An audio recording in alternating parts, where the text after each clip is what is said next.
Polls among American voters aged 18 to 30 reveal a stark outlook. 64% believe that the United States is in decline, with 54% perceiving the nation as on a downhill path.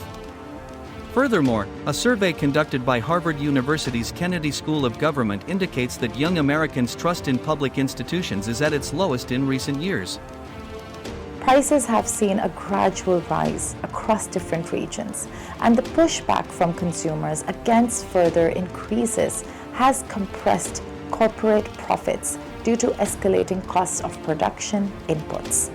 Paired with this, certain areas are also observing a restrained outlook on hiring, potentially due to dampened demand in business. Latest data from the U.S. Department of Labor shows that in June, the Personal Consumption Expenditures (PCE) index, a key inflation indicator watched by the Federal Reserve, remained steady compared to the previous month. Annually, prices have risen by 2.6%.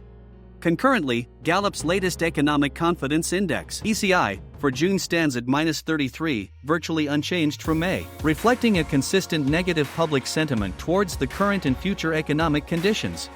Core prices, excluding volatile food and energy costs, have risen by 0.1% from the previous month. Employment patterns also present a conundrum. Across various jurisdictions, there has been a slight uptick in job numbers, with 8 regions noting only trivial or moderate growth, and the rest seeing no significant change. While there is generally an improvement in labor availability in most areas, certain industries and sectors still report problematic labor shortages. What's more, a decline in job turnover in numerous areas could imply underlying issues in labor market dynamics.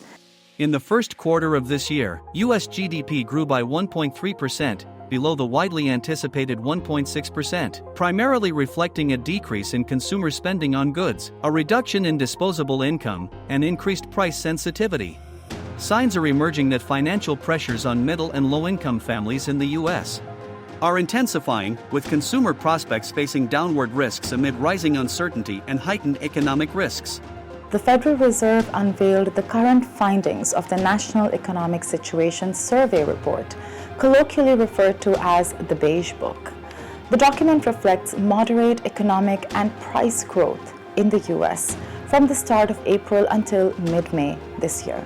Yet this period has been marred by escalating concerns over uncertainty and risks, engendering a heightened sense of gloom regarding future economic direction. This landscape is overshadowed by a cloud of pessimism and uncertainty among average citizens, as stakeholders grapple with factors that could influence the economy's trajectory, including consumer demand dynamics, potential interest rate adjustments by the Federal Reserve, and the forthcoming U.S. presidential election. Moving forward, close scrutiny of the Federal Reserve's policy decisions will continue as economic actors search for stability and clarity amidst the prevailing uncertainty.